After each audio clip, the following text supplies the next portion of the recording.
ডেকে নেওয়ার পরে সে ঘরের জানালা দরজা বন্ধ করে দিয়ে তাকে ধর্ষণ চেষ্টা চালায়। কেশবপুরে এক গৃহবধূকে ধর্ষণ চেষ্টায় থানায় অভিযোগ করার পরেও কোনো ব্যবস্থা না নেওয়ায় মানববন্ধন করেছেন ভুক্তভোগী সহ এলাকাবাসী।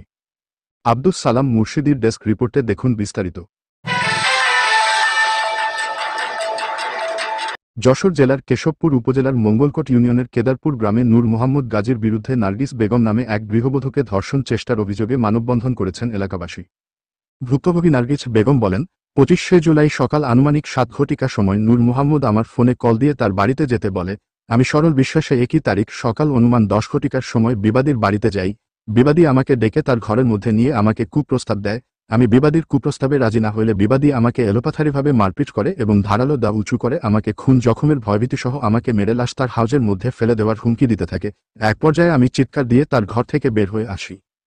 এ ব্যাপারে থানার অফিসার ইনচার্জ আনোয়ার হোসেন বলেন, অভিযোগ পাওয়ার পরে থানার সেকেন্ড অফিসার বকলেশুর রহমানকে দায়িত্ব দিয়েছিলাম, কিন্তু তদন্তে ঘটনার সত্যতা না পাওয়ায় কোন ব্যবস্থা নেওয়া হয়নি।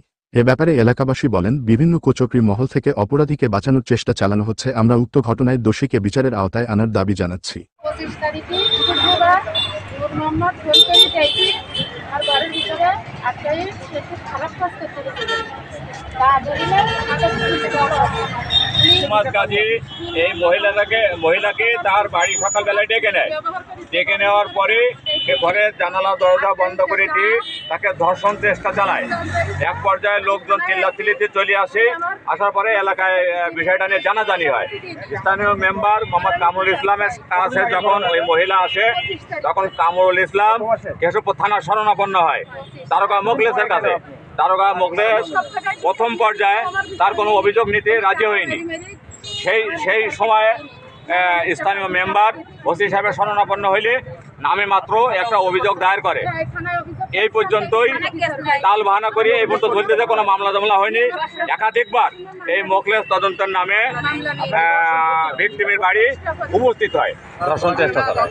তার বাড়ির যে সিসি ক্যামেরাগুলো ছিল, সেই সিসি ক্যামেরাগুলো অফ রেখে তার শারীরিকভাবে নির্যাতন চালানোর বহু চেষ্টা করেছে।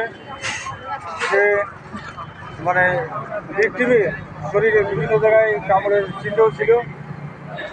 আমাদের কাছে যে অভিযোগ দিচ্ছে, আমরা যে তদন্ত যা পাইছি সেই হিসাবেই তার এই সত্যতা পাইনি।